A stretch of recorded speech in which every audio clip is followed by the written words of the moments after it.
Hi guys! This is Donna again and welcome back to my YouTube channel. Today, gagawa po tayo or magluluto tayo ng kwek-kwek.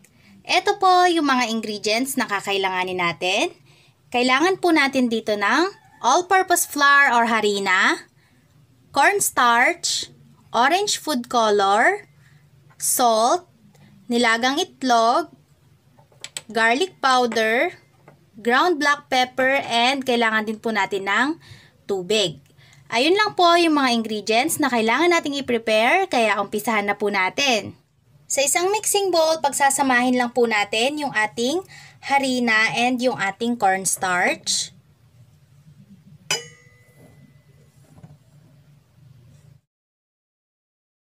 Ilalagay na rin po natin dito yung ating food color.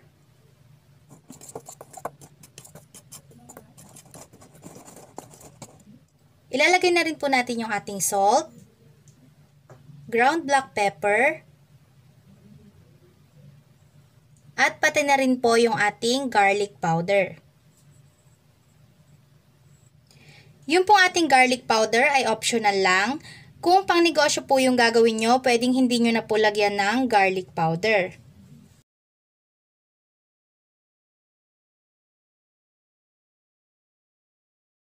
After po nating ma-mix yung ating mga ingredients, ang next po nating gagawin ay lalagyan lang natin ng tubig itong ating mixture.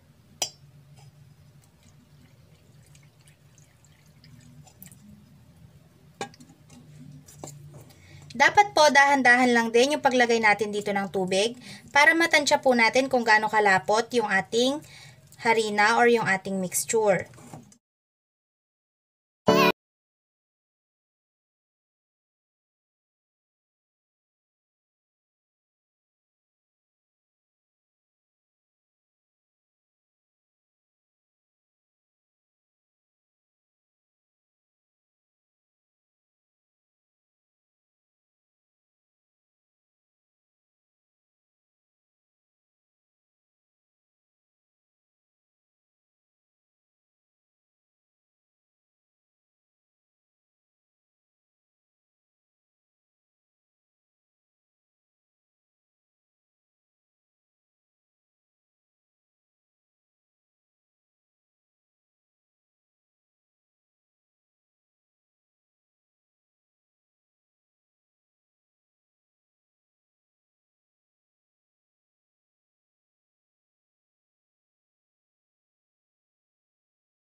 Sausawan, ito po yung mga ingredients.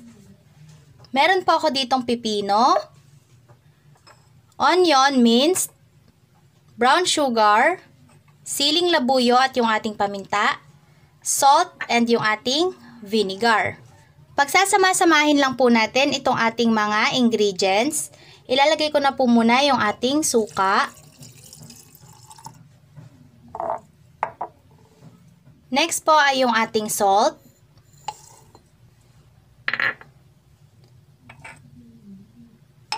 Yung ating paminta at yung siling labuyo.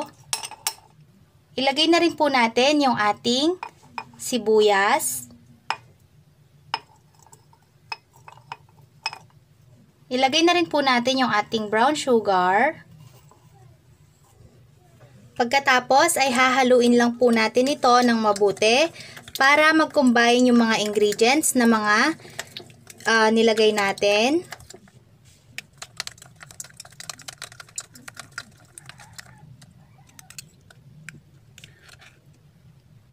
Ito na po ang ating sausawan.